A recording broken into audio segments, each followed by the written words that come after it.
Yomil. Nah, pada kesempatan pagi hari ini, Yomil kembali akan membahas terkait dengan diagnosis keperawatan. Kalau sebelumnya kita sudah membahas beberapa diagnosis berkaitan dengan respirasi, kardiopulmonal, terus ada lagi berkaitan dengan nutrisi. Nah, pada kesempatan kali ini, Yomil akan membahas materi diagnosis keperawatan berkaitan dengan ketidaknyamanan ya. Jadi nanti akan banyak berkaitan diagnosis yang terkait dengan nyeri dan ketidaknyamanan. Nah, ada 5 diagnosis yang akan kita bedah pada kesempatan pagi hari ini. Di antaranya ada diagnosis nyeri, itu ada 3 pengelompokannya nanti. Ada diagnosis gangguan rasa nyaman, ada diagnosis gangguan pola tidur, ada diagnosis gangguan mobilitas fisik, dan diagnosis nausea atau mual. Nah, sahabat sekalian, pada kesempatan ini Yomil ingin sebelum Yomil jabarkan satu persatu, Yomil ingin menggambarkan kepada sahabat sekalian bahwasanya untuk membedakan kelima diagnosis ini, kita perlu membedahnya atau membaginya ke dalam 2 faktor. Nah, ke dalam 2 faktor ya. Jadi ada faktor persamaan dan ada faktor perbedaan. Kalau kita tilik persamaan dari kelima diagnosis ini, intinya adalah pasien merasa mengalami yang namanya ketidaknyamanan. Nah, kalau kita tilik perbedaannya secara garis besar itu ada 2. Kita bagi menjadi 2 perbedaannya. Ada diagnosis yang ketidaknyamanannya berkaitan dengan adanya masalah atau cedera pada jaringan atau kulit. Ini masalah fisiologis. Yang kedua itu adalah masalah psikologisnya yang mengakibatkan terjadinya ketidaknyamanan. Nah, mana-mana saja diagnosis ketidaknyamanan yang berkaitan dengan fisiologis, itu ada diagnosis nyeri dan juga diagnosis gangguan mobilitas fisik. Nah, diagnosis nyeri dan diagnosis gangguan mobilitas fisik ini adalah diagnosis keperawatan yang sama-sama pasien mengalami yang namanya masalah ketidaknyamanan. Namun, penyebab ketidaknyamanannya adalah berkaitan dengan masalah fisiologis, biasanya berupa cedera pada bagian kulit atau jaringan. Sedangkan diagnosis gangguan rasa nyaman, gangguan pola tidur, dan nausea atau mual itu merupakan diagnosis di mana pasien mengalami ketidaknyamanan yang erat kaitannya dengan masalah psikologis si pasien. Nah, secara garis besar itu perbedaannya ya. Satu ada akibat masalah fisiologis dan satunya lagi adalah psikologis. Nah, sekarang ini akan dijabarkan secara satu persatu lebih detail. Pertama, kita masuk ke diagnosis nyeri. Ya, jadi diagnosis nyeri ini sahabat sekalian berdasarkan standar atau referensi diagnosis terbaru baik di SDKI ataupun NAMDA membedakan diagnosis nyeri ini menjadi 3 kelompok. Ada yang namanya nyeri akut, ada yang namanya nyeri kronik, dan ada yang namanya nyeri melahirkan. Ya, jadi ada 3 diagnosis yang berkaitan dengan nyeri. Nah, seperti yang saya sampaikan sebelumnya tadi, diagnosis nyeri ini kita angkatkan jika pasien mengeluh tidak nyaman diakibatkan oleh yang namanya cedera jaringan. Ya, yang oleh cedera jaringan atau masalah fisiologis. Dan membedakannya menjadi 3. Nah, untuk membedakan dari masing-masing diagnosis nyeri ini, itu untuk diagnosis akut dan kronik kita membedakannya dari lamanya onset pasien merasakan atau mengeluh nyeri tersebut. Kalau selama nyeri tersebut baru dirasakan kurang dari 3 bulan, itu masuk ke nyeri akut. Ya, kalau selama nyerinya masih kurang dari 3 bulan, itu masuk ke nyeri akut. Kalau selama nyerinya itu udah lebih dari 3 bulan, bukan 6 bulan ya. Kalau lebih dari 3 bulan, itu masuk ke nyeri kronik. Dan kalau diagnosis atau masalah ketidaknyamanan nyerinya itu diakibatkan oleh proses persalinan, itu kita angkatkan diagnosis nyeri melahirkan. Nah, sekarang kita lebih detailkan lagi. Apa sih data fokus?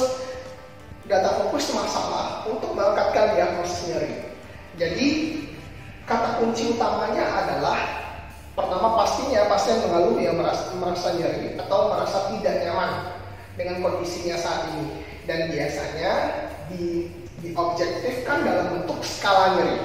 Nah, skala nyeri yang masuk yang menjadi penentu untuk mengangkatkan diagnosis nyeri itu adalah skala nyeri yang nilainya di atas Jadi kalau nyerinya itu, skala nyerinya itu cuma 4, 3, 2, atau bahkan 1, itu diagnosis nyeri tidak bisa kita angkatkan. Ya, jadi kalau nyeri, kalau skala nyerinya itu masuk dalam kategori ringan, itu diagnosis nyeri kurang tepat untuk ditegakkan. Diagnosis nyeri lebih tepat ditegakkan ketika skala nyerinya itu lebih dari 5. Dan setelah itu baru kita tentukan nantinya sudah berapa lama pasien mengalami nyeri. Apakah lebih dari 3 bulan atau kurang dari 3 bulan. Kalau kurang 3 bulan itu masuk ke akut, kalau lebih dari 3 bulan itu masuk ke kronik. Atau nyerinya akibat proses persalinan itu masuk ke nyeri melahirkan. Jadi demikian saudara-saudara sekalian cara membedakannya. Nah, itu diagnosis nyeri yang berkaitan dengan masalah fisiologis. Kemudian ada lagi diagnosis kita yang berkaitan juga dengan masalah fisiologis hingga nantinya menimbulkan masalah ketidaknyamanan pada pasien, yaitu adalah diagnosis gangguan mobilitas fisik. Nah, diagnosis ini seringkali menjadi sebuah perancu bagi sahabat sekalian, dimana kalau kita sandingkan dengan diagnosis intoleransi aktivitas, ya. Jadi kalau membedakannya dengan intoleransi aktivitas itu sederhana sekali. Karena kalau gangguan mobilitas fisik dan gangguan intoleransi aktivitas itu biasanya pasien sama-sama sulit melakukan aktivitas atau sulit beraktivitas.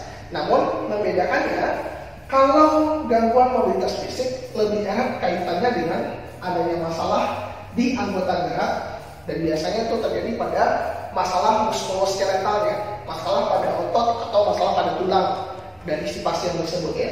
Biasanya itu kalau data kunci diangkatkannya diagnosisnya, itu biasanya pasien mengalami nyeri saat bergerak, ya.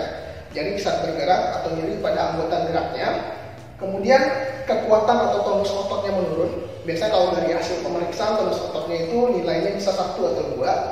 Atau bahkan rentang range of motion-nya itu juga menurun. ROM-nya juga menurun, ya. Jadi itu adalah data kunci mengangkatkan diagnosis gangguan mobilitas fisik.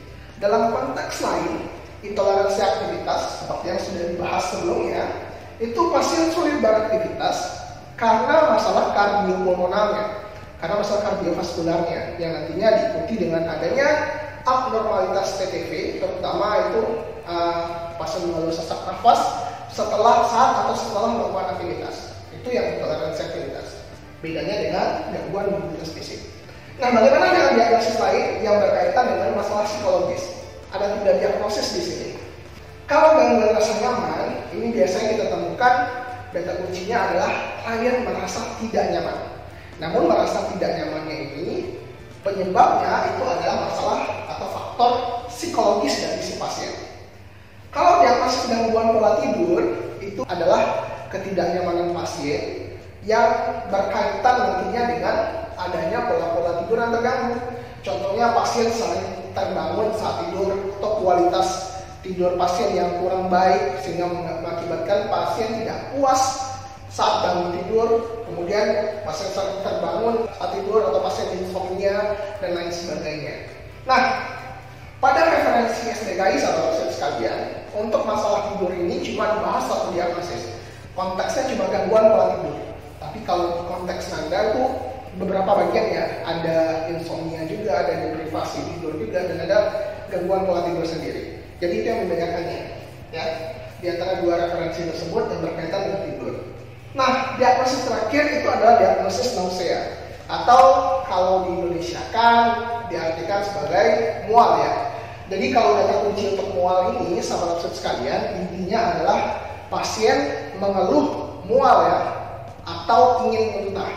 Tapi yang perlu saya garis bawahi bahwasanya dalam konteks tersebut diagnosis ini diangkatkan jikalau pasien kondisinya belum muntah, ya, masih dalam kondisi mual saja, belum dalam konteks pasien muntah. Ketika pasien muntah, kita perlu melihat data-data pendukung lainnya untuk diangkatkannya diagnosis. Jadi demikian, ya, sahabat sekalian, perbedaan dari masing-masing diagnosis ini. Baik, sahabat sekalian, terima kasih banyak telah menonton video pembelajaran berkaitan dengan diagnosis keperawatan ketidaknyamanan ini. Nah, jika sahabat sekalian ingin bertanya lebih lanjut berkaitan dengan diagnosis yang sudah Yonel jabarkan, silakan ketik di halaman komentar. Jika ada kritik dan saran, silakan juga ketik di halaman komentar. Dan jangan lupa subscribe YouTube channel Fscape Indonesia agar kami terus menjadi lebih baik dan lebih baik lagi ke depannya. Sampai jumpa sahabat sekalian. Assalamualaikum warahmatullahi wabarakatuh.